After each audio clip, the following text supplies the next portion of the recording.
გაეროს ადამიანის უფლებათა საბჭომ საქართველოს ოკუპირებული ტერიტორიების შესახებ რეზოლუცია მიიღო.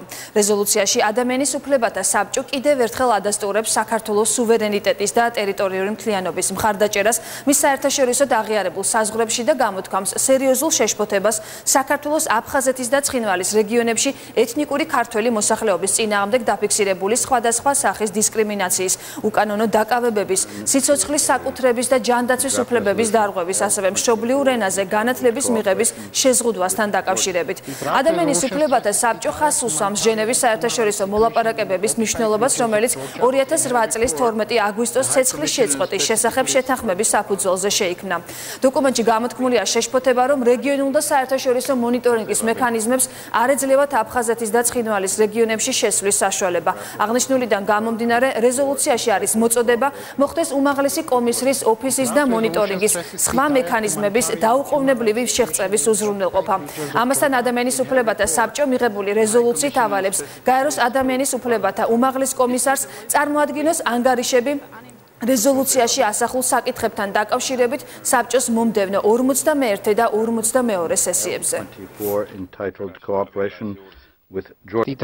წუხარებით უნდა აღვნიშნოს საქართველოს მოქალაქეების უკანონო დაკავების და სიცოცხლის ხელყოფის შემაშფოთებელი ტენდენციები, რაც მიუთითებს ეთნიკური ნიშნით ძალადობის წახალისებაზე ორივე რეგიონში. ამის ბოლო მაგალითია საქართველოს მოქალაქის ირაკლი კვარაცხელიას სიკვდილი. ეს ტრაგიკული ინციდენტი ცხადყოფს ოკუპირებულ ტერიტორიებზე გაეროს ადამიანის უფლებათა უმაღლესი კომისრის ოფისის, ასევე სხვა საერთაშორისო და რეგიონალური ადამიანის უფლებათა მექანიზმების გადაუდებელი შესვლის აუცილებლობას.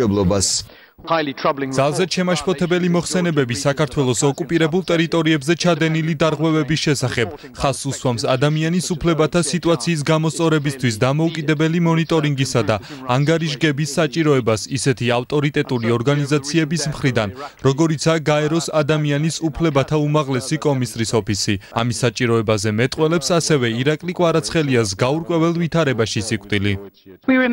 ჩვენ შეშფოთებულები ვრჩებით იმ ფაქტით, რომ ადამიანის უფლებათა უმაღლესი კომისრის ოფისს კვლავ არ აქვს შესაძლებლობა შევიდეს საქართველოს ამ რეგიონებში. ეს რეზოლუცია ადასტურებს ადამიანის უფლებათა მექანიზმების საქართველოს ოკუპირებულ ტერიტორიებზე შეუფერხებელი შესვლის საჭიროებას. გალის რეგიონში მომხდარმა ბოლო ტრაგიკულმა ინციდენტმა დაგვანახა, თუ რა მნიშვნელოვანი როლი შეიძლება ჰქონდეს საერთაშორისო მონიტორინგის მექანიზმების მიერ უზრუნველყოფილ გამჭვირვალობას.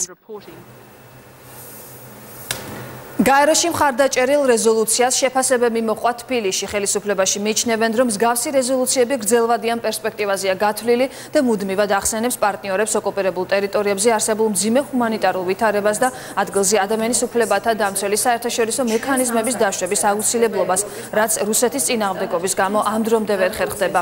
ქეთევან ციხელაშვილის თქმით, მსგავსი ინსტრუმენტების რეგულარულად გამოყენება საქართველოსათვის სასიცოცხლოდ მნიშვნელოვანია. საგარეო უწყებაში აღნიშნეს, რომ რეზოლუციას ახალი მხარდამჭერები წყავს. აქ ყურადღებას ამახვილებენ იმაზე, რომ საბჭოს მეორე მოსესხდომაზე ირაკლი კვარაცხელიას საეჭვო ვითარებაში გარდაცვალების საკითხიც გაჟღერდა. ძალიან რთული არის გაზომო შედეგიანობა ამ რეზოლუციების იმ პირობებში, როდესაც რეალურად მართლაც საოკუპაციო რეჟიმი აგრძელებს ადამიანის უფლებების დარღვევას.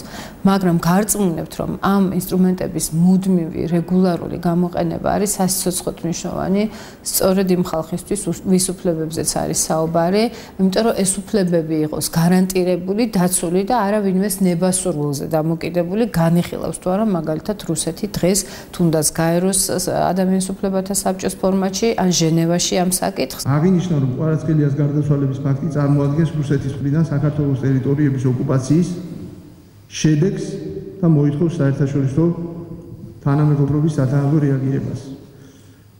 სხვათა შორის წელს რეზოლუციას პირველად დაუჭირეს მხარი ახალმა წევრებმა, საბჭოს ახალმა წევრებმა ფიჯიმ და ბაჰამამ.